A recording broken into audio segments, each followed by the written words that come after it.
It may be frail, but there is still hope for peace. Russian and Ukrainian delegations met for face-to-face talks in Istanbul.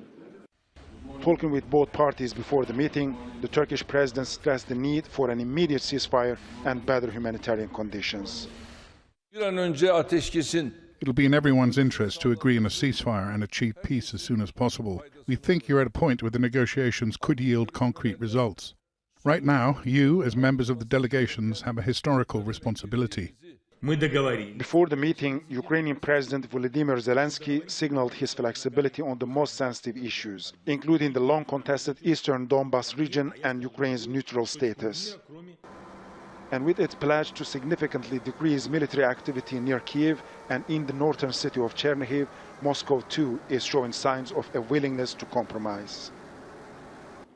The decision was taken in the interest of creating mutual trust and the necessary conditions for further talks to take place. Although its ambition seems diminished, some of Russia's demands remain unchanged.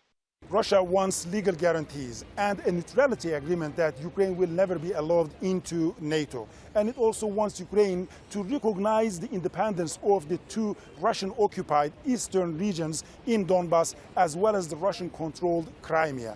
But to achieve its stated objective of denazifying and demilitarizing Ukraine, what Russia would really like is a regime change in Ukraine. Its sovereignty beyond discussion, Ukraine refuses to even consider some of these demands. But its relationship with the West is not one of them. Ukrainian officials have proposed adopting a neutral status only if it comes with security guarantees, similar to NATO's, which considers an attack on one NATO country as an attack on the entire bloc. The proposal also includes a 15-year consultation period on the status of Russian-annexed Crimea to come into force only in the event of a ceasefire. If we manage to consolidate these key provisions, then Ukraine will be in a position to actually fix its current status as a non-bloc and non-nuclear state in the form of permanent neutrality. We will not host foreign military bases on our territory, as well as deploy military contingents on our territory, and we will not enter into military political alliances.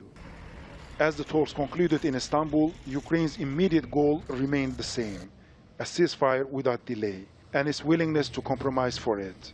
But for Russia to make peace, it needs to want it.